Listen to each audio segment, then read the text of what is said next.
सिद्धानुवाद शब्दाचा अर्थ सिद्ध व्यक्तीने केलेला अनुवाद का सिद्ध तत्वाबद्दल केलेलं विवरण. तर ज्ञानोबारायाच्या दृष्टिकोनातून सिद्ध जे तत्व आहे त्याच्याबद्दलचं विवरण.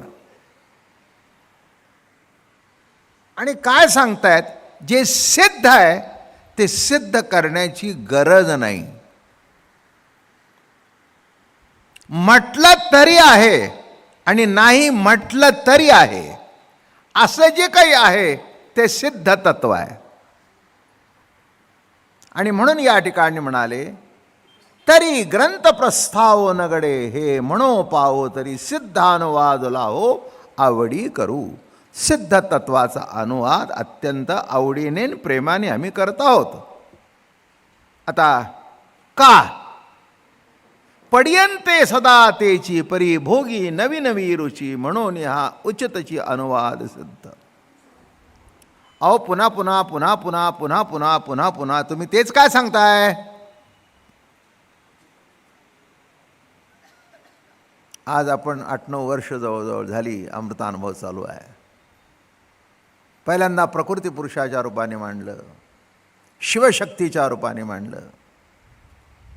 तर का शब्दखंडन काय, सच्चिदानंद काय, वगैरे वगैरे वगैरे. बरं का. हां, अज्ञानखंडन काय, ज्ञानखंडन काय, जीवनमुक्त काय, असं विविध रूपाने जरी सांगितलं तरी एक सिद्ध तत्वाचाच अनुवाद होता. तुम्ही म्हणाल पुन्हा पुन्हा का, त्याच्याबद्दल अत्यंत उत्कृष्ट असं ज्ञानोबाराय आता बोलत आहेत. पड्यन्ते सदा तेची परी भोगी नवी नवी रुची, म्हणून हा उचितचे अनुवाद सिद्ध. आपला मुलगा, आपला नातू, आपली पत्नी, आपला पती, आपला भाऊ, आपली बहीण, जवळचा दृष्टांत म्हणजे आपला मुलगा, आपला नातू. जन्मलेल्या दिवसापासून त्याला मांडीवर घेत आहे. बरोबर आहे ना. तरी पण मांडीवर बसलेला लांब जाऊ लागला की वाईट वाटतं.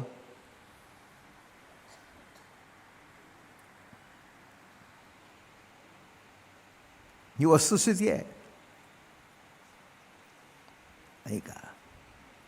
म्हणून मी आत्तापर्यंत कमीत कमी 100-150 वेळा तरी सांगितलं असेल आणि अख्ख्या महाराष्ट्रभर 1000 वेळा सांगितलं असेल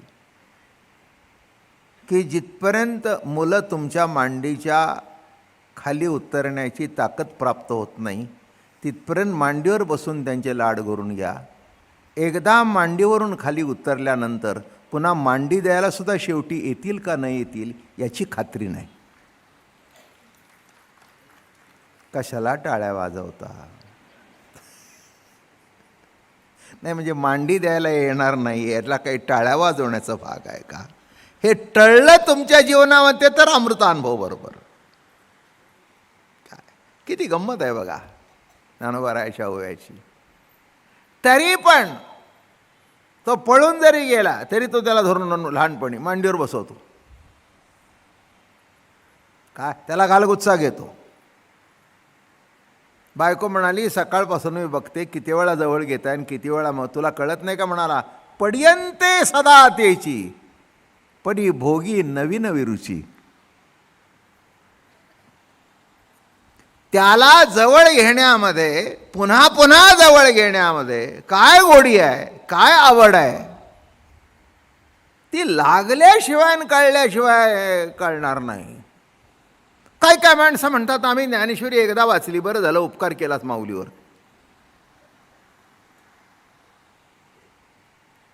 काय हो, तुझ्या एक वाचनाने एका वाचकात भर पडली ना वाचन करणाऱ्याची, बरं झालं. अहो तसं नाही आहे. ज्यांना आवड आहे ते 365 दिवस ज्ञानेश्वरीच्या 5 ओव्या तरी वाचल्याशिवाय राहत नाहीत. काय रोज रोज वाचायचं आहे. नाही म्हटलं अजून वाचायचं आहे म्हणून वाचायचं आहे. काय वाचायचं आहे. अहो, जीवन असणं म्हणजे वाचणं नव्हे. जीवनाचा, आपल्या जीवनामधून आपण स्वतःमधून, स्वतःच्या प्रेमप्रतीतीमधून आपला आनंद भोगणं, हे खरं जीवन आहे, हे खरं जगणं आहे. परतंत्रता म्हणून दुःख आहे, स्वतंत्रता म्हणून सुख आहे. ज्ञानेश्वरी तुम्हाला दाखवून देते, ते सुखगा किरटी तुझं दावी जेल दिठी जरी, आत्मयाची भेटी जीवासी होय. सुख म्हणजे काय? ते सुख गा किरटी तुझं दावी जेल दिठी. तुला दृष्टीने दाखवतो सुख म्हणजे काय. केव्हा? जरी आत्मयाची भेटी जीवासी होय.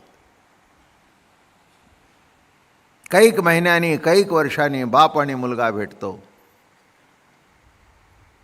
त्या भेटीतला आनंद त्या दोघांनाच माहिती.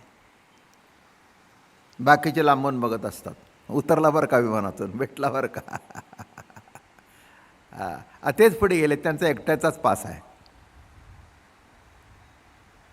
आणि भेटल्यानंतर दोघाच्याही डोळ्यात पाणी असतं. आता भेटल्यानंतर पुन्हा पाणी का? ते आनंदाचे अश्रू आहेत. दुःखाचे अश्रू, माहिती करता सांगतो, दुःखाचे अश्रू गरम असतात, उष्ण असतात, आणि सुखाचे, आनंदाचे अश्रू थंड असतात. पुन्हा पुन्हा पुन्हा पुन्हा पुन्हा पुन्हा पडियंते सदा तेची.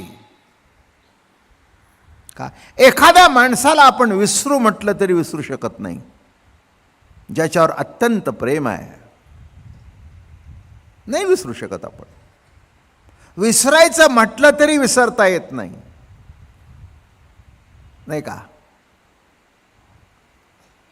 आता माझ्या व्यक्तिगत जीवनामध्ये सांगतो. माझ्या नात्यागोत्यातले सगळेच आहेत, काही कुणी नाही असं काही नाही आहे. पण माझ्या जीवनामध्ये प्रेमाचं प्रथम स्थान असेल तर माझे सद्गुरुदादा महाराज. मी इथे माऊलींचा ग्रंथ ठेवून दिवसातून किती वेळा त्यांचं स्मरण होतं हे मला सांगता येणार नाही. महाराज तुमची कृपा,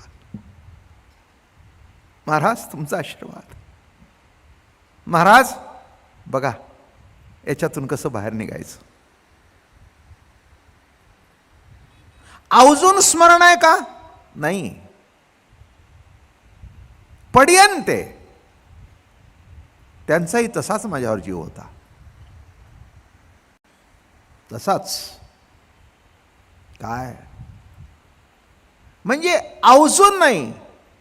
आज त्यांना जाऊन 61 वर्ष तरी झाली. 46 साली देह ठेवला, झाली का 60 वर्ष आता जवळ झाली. तरी पण त्याने घेतलेला मुका अजून आठवतो. त्याने जे गालावून हात फिरवले ते अजून आठवतात, विसरू शकत नाही. माझे वडील होते, माझे चुलते होते, माझी आई होती, सगळेच आहेत माझ्या भोवती. आणि तुम्ही काय कमी आहात. इथे बसणाऱ्यापैकी काही 40% अमृतानुभव ऐकण्याकरता येत असतील, त्याच्याबद्दल वाद नाही. पण 60% तरी बाबा महाराजावर प्रेम आहे म्हणूनच येतात. चला अमृतानुभव आपण ऐकला नाही, ऐकायला जाऊ, हा एक वर्ग आहे. बरोबर आहे, काही चुकलं नाही, बरोबर आहे. आता त्या ऐकण्यातून ते माझ्या जवळ येतील हा पुढचा भाग आहे. माझं म्हणणं कळलं का? ऐकण्यातून जवळ, अहो कोणत्या तरी गुणावरच मनुष्य शेवटी पहिल्यांदा प्रेम करतो, मग गुण बाजूला सरतो, त्या व्यक्तीवर प्रेम असतं. मग गुण संपला तरी प्रेम संपत नाही. माझं म्हणणं कळलं का? पहिल्यांदा प्रेम गुणावर असतं, पण ते प्रेम नाही आहे. म्हणून प्रेमाचं वर्णन करताना गुणरहित, कामनारहित, प्रतिक्षण वर्धमान. गुणावरचं प्रेम असं असतं की गुण संपला की ती व्यक्ती संपून जाते. अशी रोजचीच उदाहरणं आहेत कलाकारांच्या बाबतीत. त्याच्यातूनच नटसम्राट निर्माण झाला.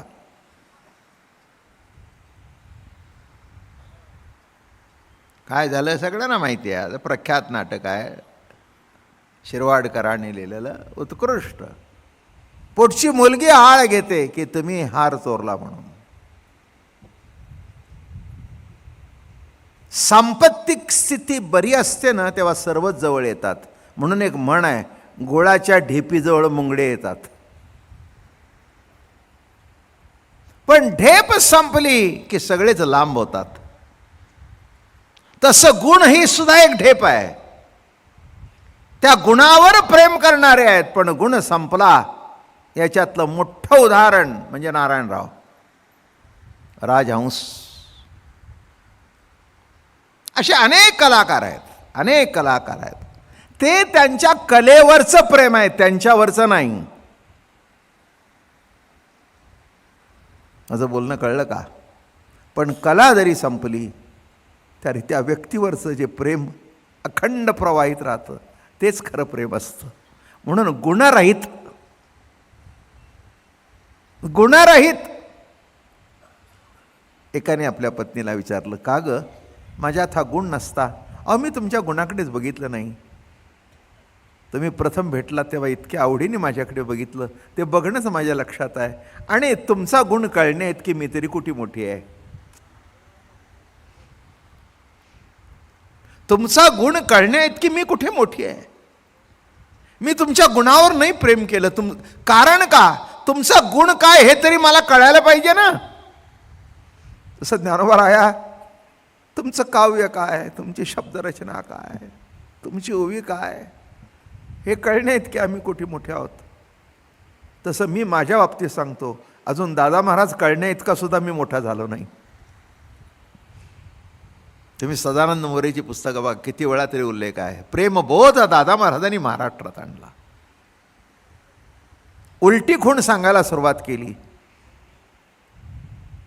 जीवाने देवाचं भजन करावं, नव्हे देवच जीवाचं भजन करतोय, अशी उलटी बाजू मांडली. हा जो प्रेमबोध आहे, अरे का, हा अलौकिक. असे शब्द, अशी वाणी नासी फडक्याने सुद्धा आपल्या आत्मचरित्रात लिहिलं एका ठिकाणी, की मी गेलो होतो निराळ्या दृष्टिकोनातून, पण बघितल्यानंतर कळलं हो खरंच अलौकिक आहे. काय अलौकिक आहे? शब्द. काय अलौकिक आहे? त्यातलं प्रेम, प्रेमाच्या माध्यमातून उच्चारलेला शब्द. हे बघा, प्रेमाने उच्चारलेला शब्द ताबडतोब कळतो. अगदी शिवी जरी असली तरी. माझं बोलणं कळलं का? शिवीचा अर्थ वाईट आहे, पण उच्चारलं ज्या प्रेमातून, ते प्रेम कळल्यानंतर अरे यार, इतक्या दिवस कोणी आपल्याला असं बोललंच नाही रे, काय बरं वाटलं आज, काय बरं वाटलं आज. अरे सगळे साहेब साहेब म्हणतात, पण तू जे म्हणलास ना आत्ता, असं कोणीच म्हणत नाही. बरं वाटलं रे. तिथे अर्थ आहे, तिथे शब्द आहे. नको तिथे अर्थ करायला जाल तर जीवनामध्ये अनर्थ ओढवून घ्याल. फक्त प्रेम. म्हणून या ठिकाणी महाराज म्हणाले, पड्यन्ते सदा तेची, सदा तेची.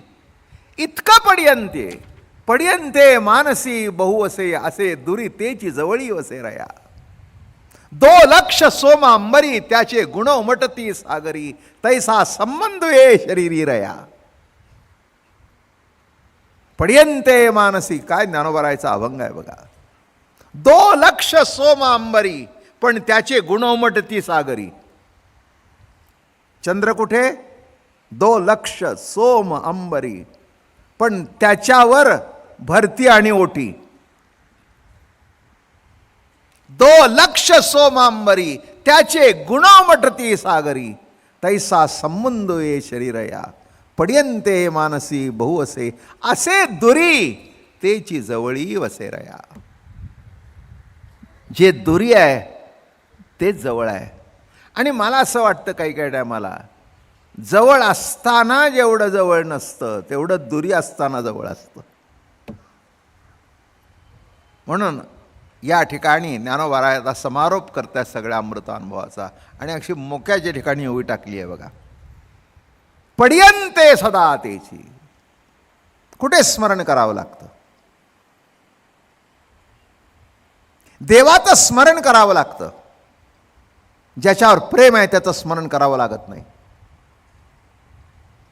एक घडलेला दृष्टांत माझ्या घरात कदाचित सांगितला असेल, पण पुन्हा सांगतो. आमच्या अप्पा महाराजांच्याकडे गुजराती समाजी येत असे, आणि त्यातलं असं घडलं एकदा, त्यांच्याबरोबर एक अहमदाबादचा माणूस आला, आणि मग महाराज भेटल्यानंतर आपल्याला काही कळतं हे त्यांना कळण्याकरता काहीतरी आध्यात्मिक प्रश्न विचारावेच लागतात.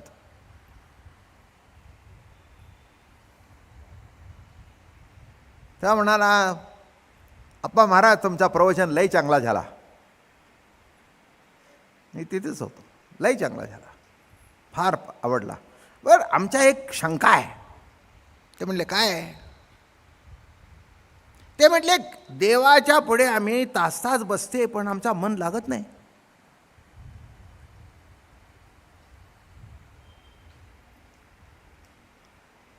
तुम्ही महात्मे आहे, तुम्ही सत्पुरुष आहे, काहीतरी आम्हाला उपाय सांगा. अप्पा महाराज काही बोलले नाहीत. ते म्हणाले, संसारिक आहात का? ते म्हणले, बायको आहे, मुलं बाळं आहेत. किती मुलं आहेत? आहेत म्हणाले 3. थोरला आहे तो कॉलेजमध्ये जातो, मधला 5वी-6वीत आहे, आणि धाकटा आहे तो आत्ताशी बालवाडीत जातो आहे. ते म्हणाले, आता तोही चक्रमत होता, आम्ही साला तुम्हाला अध्यात्माचा प्रश्न विचारते आणि तुम्ही बायका पोराच्या काय विचारते? ते म्हणले, काय तुझा मी बांधलेला आहे काय? तू मला विचारलंस, मी तुला प्रश्न विचारला, तू प्रश्नाचं उत्तर दे. नाही नाही म्हणले, तुम्ही रागवत. अरे तू म्हणला, तूच मला विचारतोयस उलटा प्रश्न. काय काय मी बांधलेला आहे का? काय इथे ठराव झाला आहे तुझा तुझ्या प्रश्नाचं उत्तर द्यावं म्हणून? नाही नाही नाही, चुकला चुकला. हां, ते तुझ्या धाकटा पोऱ्या किती मोठा आहे? ते म्हणे, धाकटा मुलगा म्हणे 3-4, आत्ताच शाळेत जायला लागला. काय रे म्हणे, तो शाळेत गेल्यानंतर त्याच्या यायच्या टायमाला जर त्याला 10 मिनटं उशीर झाला तर काय होतो? अरे काय अप्पा महाराज सांगावा, घालमेल होते, कामावर लक्ष लागत नाही, काही सुचत नाही, त्याच्याशिवाय दुसरं काही दिसत नाही. कळतंय का? काय कळतंय का? त्याच्याशिवाय काही दुसरं दिसत नाही. काय? हां, समोर कागद असतात पण कागदात तोच दिसतो. मग म्हणाले, तिथे काही त्या मुलाची माळ घेऊन बसलास का?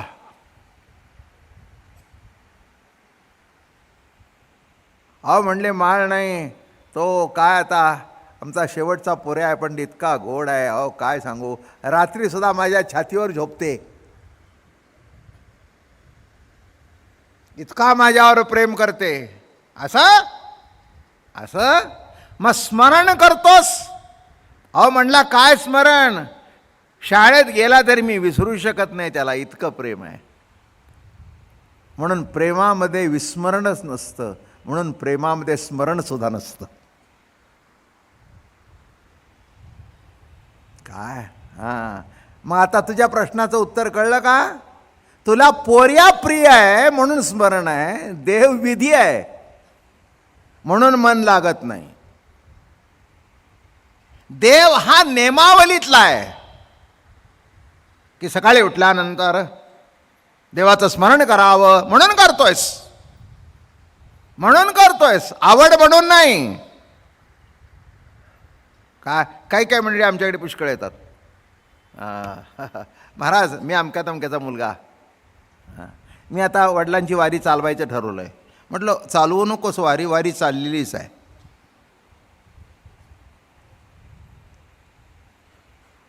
आवडीने यायचं असेल तर ये. वडील वारी करत होते म्हणून मी वारी करतो, वडील जेवते म्हणून मी जेवतो असं नव्हे. मला भूक लागते, मला जगण्यावर प्रेम आहे म्हणून मी जेवतो, बरं का. मग भूक लागल्यानंतर भुकेचं स्मरण करावं लागत नाही, आपोआपच. तसं पड्यन्ते सदा तेची, जे पड्यन्ते आहे तरी पड्यंतयाची कहाणी. हे भुलीची भारणी, न बोलवी परी बोलवी श्रद्धा. याच्यावरचं त्या भक्ती 12व्या अध्यायातलं जे पुस्तक आहे ना, तो वाचून अतिशय सुंदर निरूपण झालं आहे. शेवट पड्यंतयाची कहाणी. काय शब्द वापरला आहे, हे भुलीची भारणी, नाही का. जी आवडीची व्यक्ती असते त्याच्याबद्दल जर बोलू लागला तर आपल्याला असं वाटतं किती ऐकावं, किती बोलावं. गवळणी जेव्हा भगवंताबद्दल बोलत होत्या तेव्हा त्यांना ते बोलणं किती वेळ जरी चाललं तरी कंटाळा यायचा नाही. हे बघा, आवडीच्या व्यक्तीबद्दल सतत ऐकलं तरी कंटाळा येत नाही, आणि नावडत्याबद्दल नुसता शब्द काढला तर 3.5 आट्यानी कपाळ भडून जातं. एकाने मला प्रश्न विचारला, 3.5 का? कारण म्हटलं एवढी इथे रुंदी आहे, तिथे इतकी नाही, ही इथे पडते ती अर्धी, म्हणून 3.5. आता काय उत्तर सांगू, नाही का. नाही, फुल यायला जागाच नाही ना, म्हणून 3.5. आता मला सांगा, तिथे स्मरण आहे का? विस्मरण नाही, म्हणून स्मरणही नाही. पण जवळ असून सुद्धा बघा, मांडीवर आहे पण हात फिरवा असं वाटतो, हात फिरवा. आता काही मंडळी माझ्या प्रवचनाला येतात, त्याच्याबद्दल काही वाद नाही, प्रवचनावर अत्यंत प्रेम आहे. पण कालचा पाऊस, बरं का, प्रवचनासुद्धा आठवण आपण निघतानासुद्धा आला नव्हता घरी. आला का नाही, आला असेल का नाही, लावा का मोबाईल. महाराजांच्या लक्षात आलं तर संपलंच काम.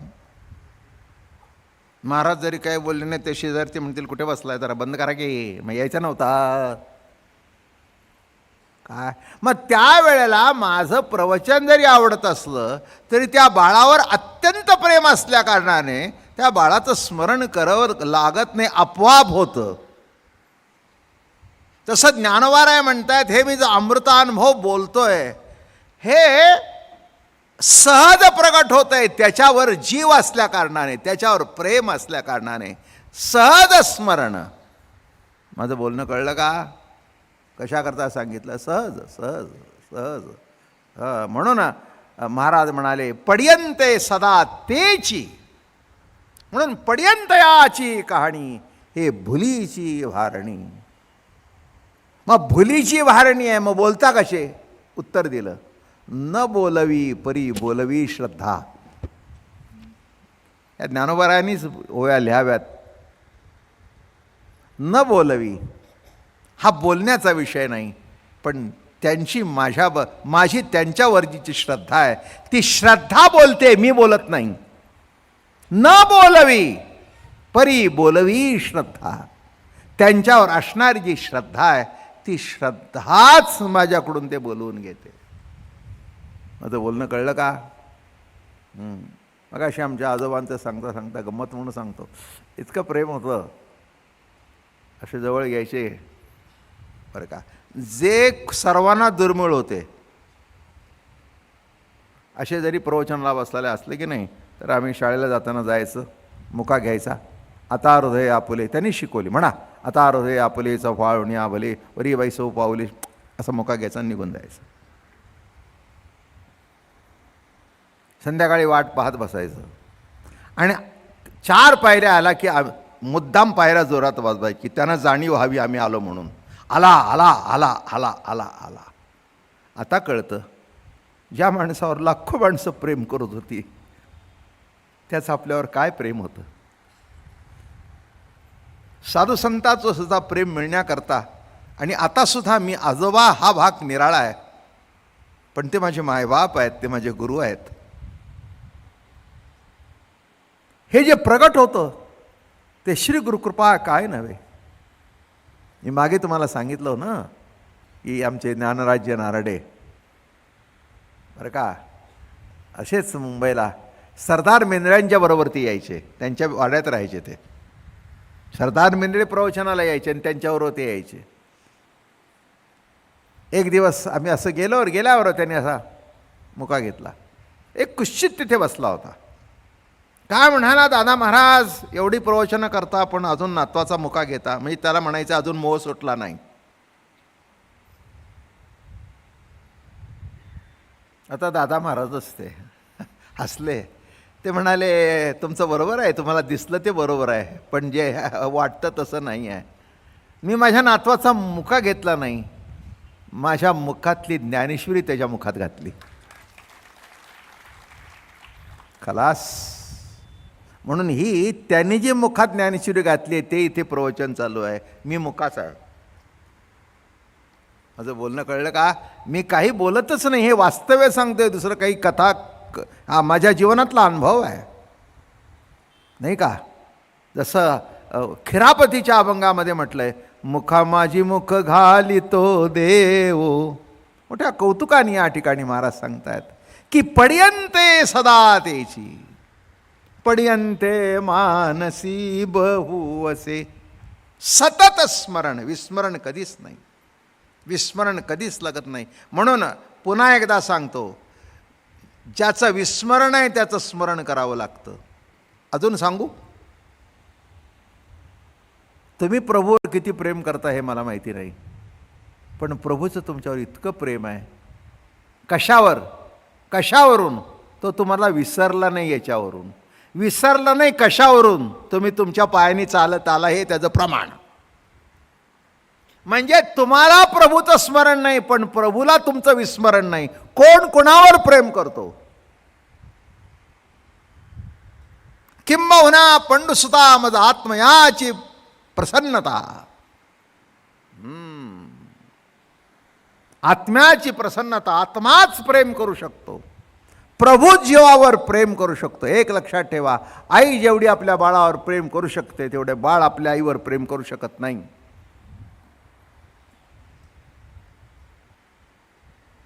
बाळ मोठं होईतोपर्यंत, वयात येईतोपर्यंत त्याला आईची गरज असते.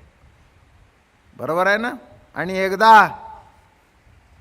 आल्यानंतर काही चुकलं नाही आहे, ही जगताची राठी आहे. काय मी काही कोणाची चूक काढतो वगैरे अशातला काही भाग नाही, जगताची राठी आहे. त्या प्रेमाचं विकेंद्रीकरण होतं. आणि मुद्दा सांगू का, प्रेमाला विकेंद्रीकरण नसतं, ते एक लंबनात्मक असतं. प्रेमाला कधी विकेंद्रीकरण नसतं, होऊच शकत नाही. प्रेमाचं एकच केंद्र असतं. तसं ज्या क्षणाला संत मायबाप पांडुरंग हे तुमच्या जीवनाचं केंद्र होईल, प्रेम करण्याचं केंद्र होईल, तेव्हा तुम्हाला कळेल की तोच माझ्यावर किती प्रेम करतोय, मी त्याच्यावर करण्यापेक्षा. वस्तूचं देणं घेणं काय आहे, सध्या फार वाढलंय. त्याने दिलं म्हणजे आपण द्यायचं, आपण दिलं म्हणजे त्याने द्यायचं, परतफेड करायचं. लग्नाची तर यादीच असते. आपण त्यांना काढ ग, आपण त्यांना किती रुपयाचा हार केला होता, आपण त्यांना एक लुगडं, पॅन्ट पीस, शर्ट, सफारी सूट, असं का? काय किती रुपयाचं लुगडं होतं? साधारण 1000 होतं, आपलं 2000 करून टाक. आपल्या डोक्यावर हात नको.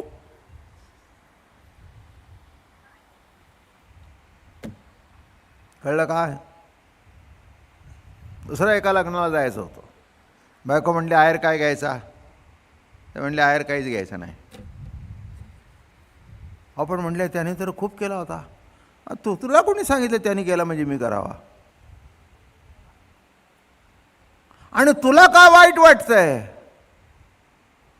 तुला गंमत दाखवतो. गेला तो मित्र वाट बघतो. अरे मगाचपासून मी सगळे येत आहेत पण तुला शोधत होतो. माझ्या मुलाला तू आशीर्वाद दिल्याशिवाय माझं लग्न कसं पूर्ण होणार? मिठी मारली. अरे पण आमची बायको म्हणत होती आहेर न्यायला पाहिजे, मी काही आणला नाही. अरे तू आलास ना, सगळ्या मंडपातल्या आहेर एका बाजूला घाल आणि तू आलास हे एका बाजूला घाल, मला सर्व मिळालं. बायको म्हणाली, मला वाटलं घेण्या देण्यात प्रेम असतं. नाही ग, तू अजून ज्ञानेश्वरी ऐकली नाहीस, तू अजून अमृतानुभव ऐकला नाहीस. तो ऐकल्यानंतर कळेल की प्रभू प्रेमाची प्रतीती म्हणजे काय असते. बरं का, सुख येऊ दे दुःख येऊ दे, प्रेम यत्किंचित कमी नाही. हे लहानपणी जे कळलं ते शेवटपर्यंत टिकलं तर संसार सुखाचा होईल. आता लहानपणी आई थोबाडीत मारते, थोबाडीत मारते, पण तिलाच जाऊन मिठी मारतं. काय काय अलौकिक प्रक्रिया होई. तिने थोबाडीत मारली, बरोबर आहे ना, आणि ते जाऊन मिठी मारतं. आई नको ग मारू, आई नको ग मारू, आई नको ग मारू. आणि मग जवळ घेते, अंगावून हात फिरवते, त्याला खाऊ देतो, लाडू देते, आणि ते तिच्या मांडीवर झोपतं. ते रडायचं थांबलेलं असतं, पण आईच्या डोळ्यातून अश्रू वाहतात. जोरात मारलेले मी रागात तुला. तसं जीवावरचं प्रभू कसं प्रेम करतो हे बघायला शिकणं हा प्रेमबोध आहे. म्हणून पर्यंते सदा तेची. कोण कोण प्रेम करू शकत नाही, प्रभू जितका प्रेम करतोय तितका. संत मायबाप जेवढे प्रेम करतात तेवढं कोणी प्रेम करू शकत नाही. माऊलीने महाराष्ट्रावर नाही विश्वावर जेवढं प्रेम केलं, आणि तत्वज्ञान वाटच सुटले एवढं कुणीही वाटलं नाही. कारण कुणालाच समाजाबद्दल काही वाटलं नाही. ज्यांना समाजाबद्दल कळकळ आहे, ज्याला समाजाबद्दल प्रेम आहे, तोच वाटू शकतो, बाकी कोणी वाटू शकत नाही. किती अवघड आहे. हो, कळू दे नाही तर न कळू दे, मी वाटायचं ठरवलंय. प्रत्येक गोष्ट कळायलाच पाहिजे असं काय आहे. नाही, एखाद्याचे लाडू चांगले होतात, तुम्हाला नाही कळलं लाडूत काय घातलंय, पण असा लाडू खाल्ला नाही एवढं तरी कळलं तरी पुष्कळ झालं ना. हा, जीभ त्याच्याकरता दिली आहे की आपोआप त्याची चव कळते, आपोआप चव कळते. सपर्यंते सदा तेची, काय गोड शब्द आहे. बहुवसे बहुवसे असे दुरी तेची जवळी वसे रया. दिसायला लांब असतं पण असायला जवळ असतं. आणि म्हणून ज्ञानोबाराया अमृतानुभवाचा समारोपाची आता ह्या ओव्या आहेत. जेवढा होईल तेवढे सांगतो. आता काय 10-12 वगैरे शिल्लक आहे, तेवढेच दिवस आहेत. काय या ओवीवरचं प्रवचन किती दिवस होतं ते बघू. सुंदर ओवी आहे. आता कशी आहे बघा खाली. आपण आपण आवडे त्यासी कधीही संधी न पडे, परी भोगी नवी घडी सुखवेला असू. आता मला सांगा, आता जरा अजून अलीकडे येऊ. आपणच आपल्याला किती आवडतो.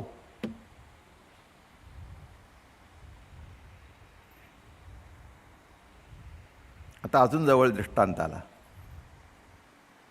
मुलाकडे बघून बरं वाटतं, नातवाकडे बघून बरं वाटतं, म्हणून तो बरा वाटतो. म्हणजे ते त्याच्यावरचं प्रेम नाही, त्याच्या माध्यमातून आपलं प्रेम आपल्याला भोगता येतं. प्रियोच्च प्राणेश्वरी उलथे आवडीची सरोवरी. त्याच्या माध्यमातून तो आपली आवड भोगत असतो. लहान मुलीला आई नटवते, सुंदर नटवते. आणि गंमत अशी असते की काही वेळेला गरीब जन्म झालेला असतो, पण मग लहानपणी असं वाटतं की चांदीचे घुंगूर असलेली परकर चोळी असावी, किंवा दुसऱ्याचं बघून असं वाटतं सोन्याचे घुंगरू लावलेली परकर चोळी असावी, सुंदर दागिना असावा. पण नाही जमत. ती चांगल्याच्या घरात जाते, सुंदर मुलगी होते, आणि ती मुलगी एवढी 1.5-2 वर्षाची होते, आणि मग संक्रांतीला तिला परकर चोळी शिवते.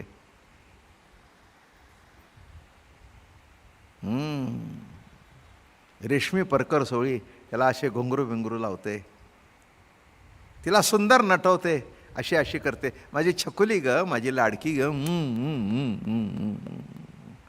नटवते तिला.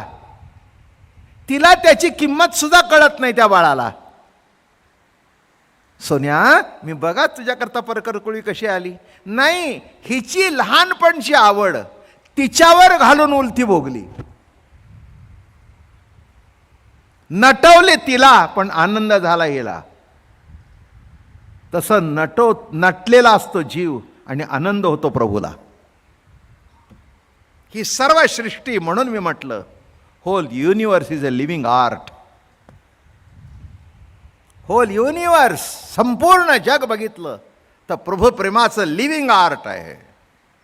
ते बघून आपल्याला आनंद वाटतो. करणारे आपणच. एखादं चित्र आपण काढतो आणि त्या चित्राकडे बघून वाह वाह, क्या बात आहे, क्या बात आहे, क्या बात आहे.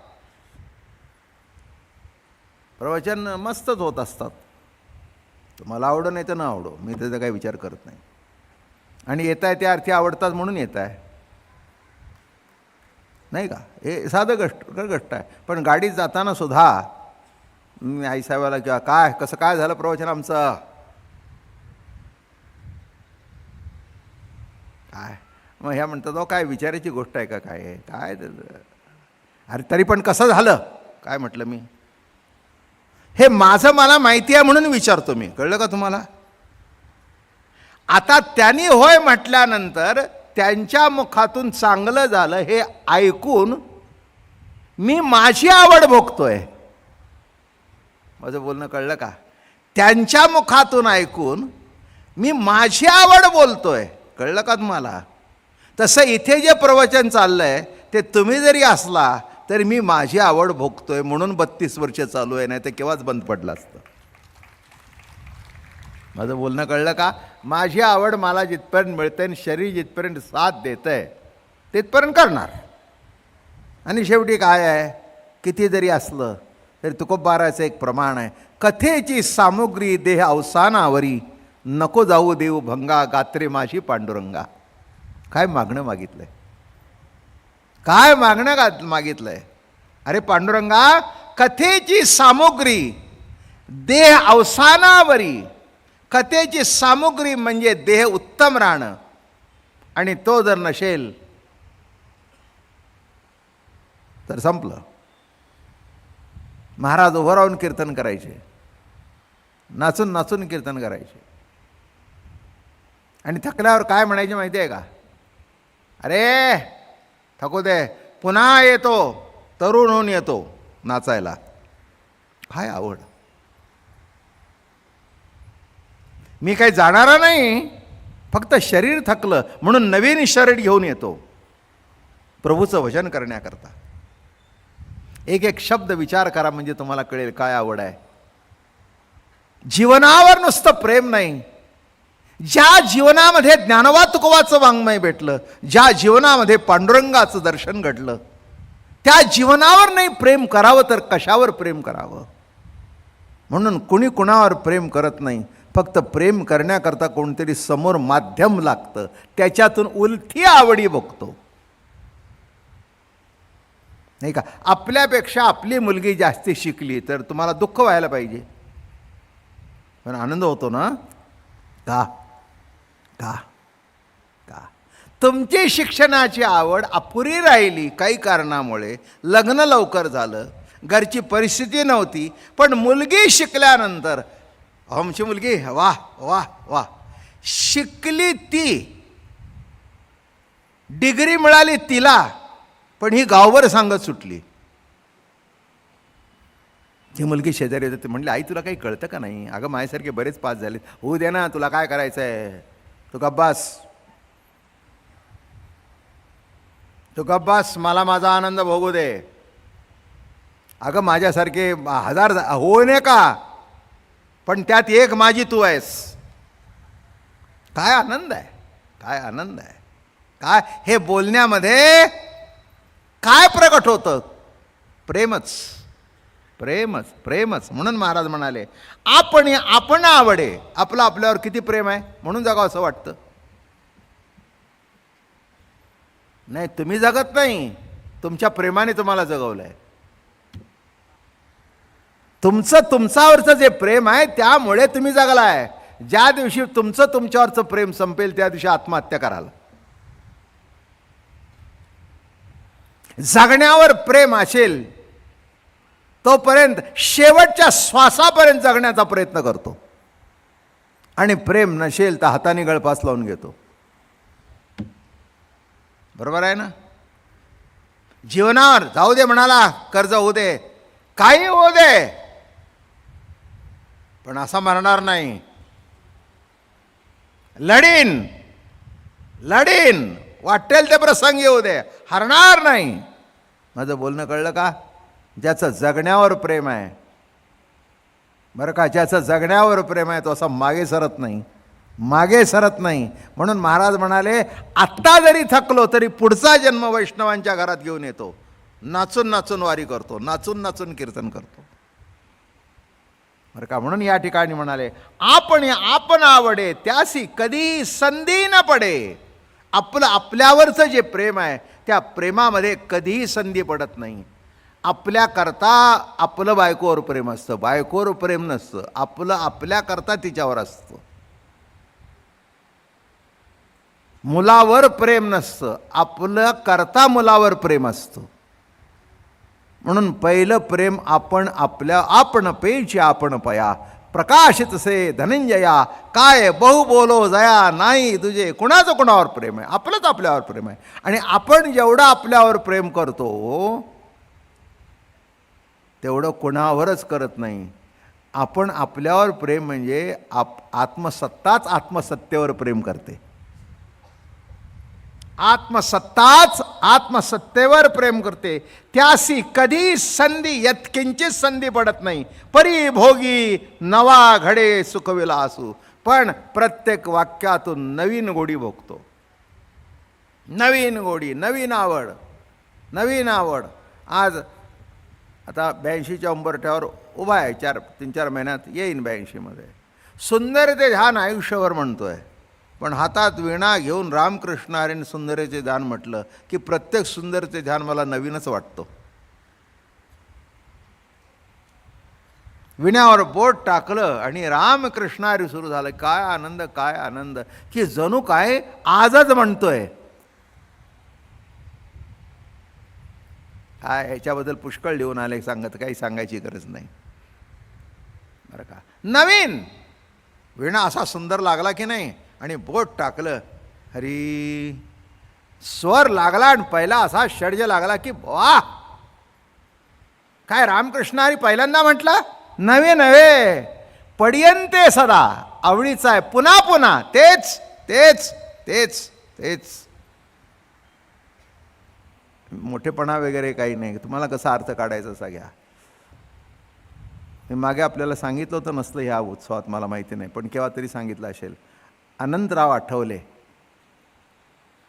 वरदानंद भारती, दासगणू महाराजांचे नातू, उत्कृष्ट प्रवचनकार, उत्कृष्ट कीर्तनकार, विद्वान माणूस, आयुर्वेदिक कॉलेजचे प्रिन्सिपल होते ते.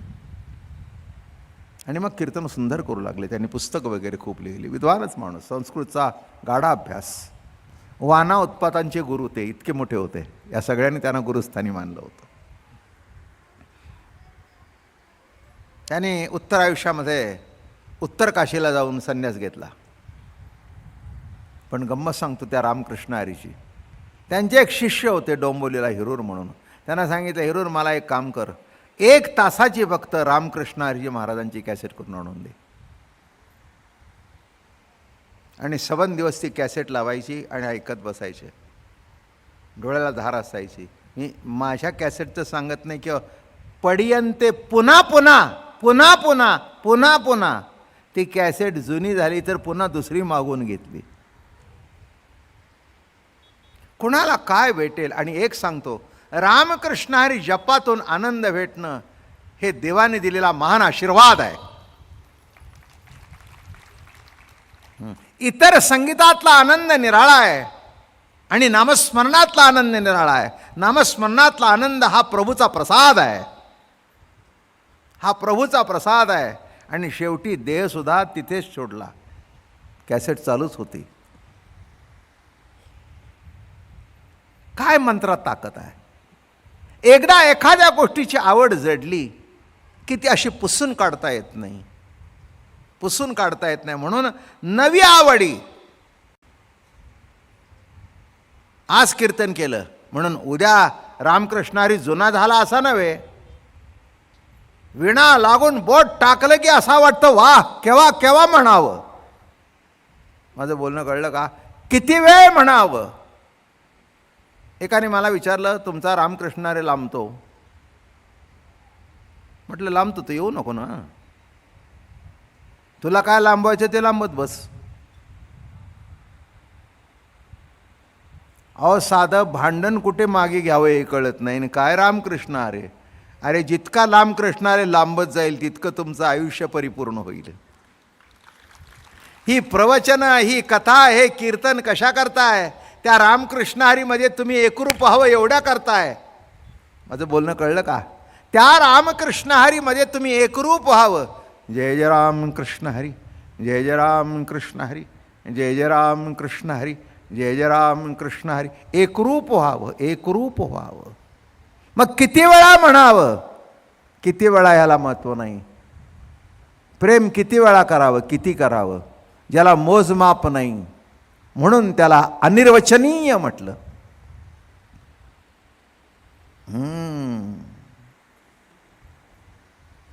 कबीराना कोणीतरी विचारलं, कबीर जी आप तो बड़े महात्मे हैं, प्रेम के बारे में आपको क्या कहना है? अरे प्रेम के बारे में हम क्या कहेंगे, हमारे पास शब्द ही नहीं. वृंदावन जाओ, गोकुल धाम जाओ. हम गए तो वहां देखे, क्या देखा? कबीरा कबीरा कबीरा क्या कहे कबीरा. कहत कबीरा सुनबाई साधू. बरोबर आहे ना? अरे कबीरा कबीरा क्या कहे कबीरा.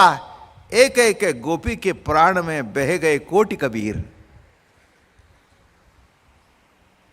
अरे काय कबीरा सांगतोयस.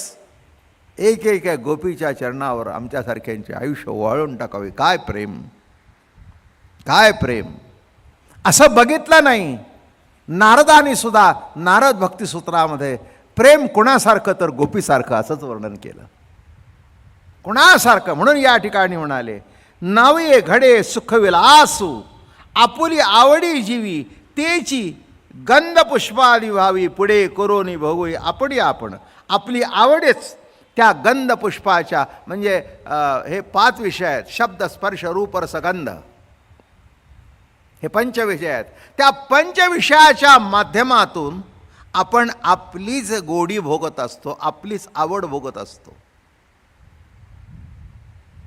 काय आता श्रावण सुरू झाला, आता गोडा झाडाला अगदी उद्यान आलं. कालचं संपलं.